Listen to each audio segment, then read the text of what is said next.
रामायण के कई ऐसे पात्र हैं जिनके जीवन से जुड़े कुछ बातें आज भी रहस्य हैं। इनमें से एक चरित्र रावण की पत्नी का है, जिसके बारे में कई रोचक तथ्य हैं, जिसके बारे में इस वीडियो में हम लोग जानेंगे। चैनल में नए हैं तो चैनल को सब्सक्राइब करके नोटिफिकेशन बेल को ऑल में सेट कर लीजिए, क्योंकि इस तरह की वीडियो इस चैनल पर अपलोड किया जाता है। रामायण ग्रंथ में न जाने कितनी ऐसी कथाएं हैं जिनके बारे में आज भी पूरी तरह से जानकारी नहीं है। ऐसी ही एक कथा है रावण की पत्नी मंदोदरी के जीवन और रावण की मृत्यु के बाद उसके जीवन के बारे में। आइए जानते हैं विस्तार से। हिंदू महाकाव्य रामायण लंका के राजा रावण की पत्नी मंदोदरी को वर्णित किया गया है। रामायण में उन्हें सुंदर, पवित्र और प्रतिव्रता स्त्री के रूप में दिखाया गया है।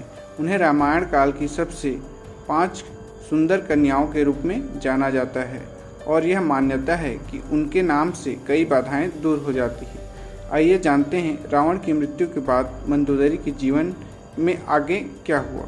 मंदोदरी असुरों के राजा मायासुर और अप्सरा हेमा की बेटी थी। मंदोदरी उस समय की सबसे सुंदर और गुणवती स्त्री थी। इसी वजह से लंकापति रावण ने उनसे विवाह किया और लंका की पटरानी बनी। मंदोदरी के 2 पुत्र मेघनाद और अक्षय कुमार थे। हालांकि कुछ पौराणिक कथाओं में माता सीता को भी मंदोदरी की माता के रूप में वर्णित किया गया है। मंदोदरी को एक प्रतिव्रता स्त्री के रूप में याद किया जाता है और अपने पति रावण के लाख दोषों के बावजूद मंदोदरी उनसे प्रेम करती थी और उन्हें अपना सर्वस्व मानती थी। यही नहीं, मंदोदरी रावण को हमेशा सही मार्ग पर चलने की सलाह देती थी। रावण के प्रति उनके प्रेम और निष्ठा का वर्णन मिलता है। पौराणिक कथाओं में बताया गया है कि रामायण काल में प्रभु श्री राम ने जब रावण का वध किया, उस समय लंका में सिर्फ रावण के भाई विभीषण मौजूद थे।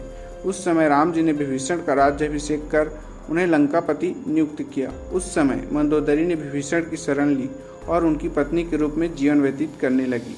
हालांकि रामायण में इस बात का कहीं ज़्यादा जिक्र नहीं है और कुछ लोग का यह मानना भी है कि रावण की मृत्यु के बाद मंदोदरी ने मृत्यु को चुना और वह सती हो गई।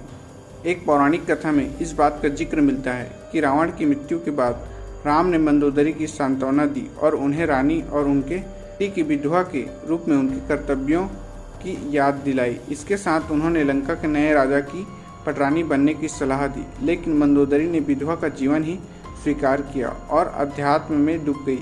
मंदोदरी ने अपना आगे का जीवन धार्मिक प्रथाओं के लिए समर्पित कर दिया।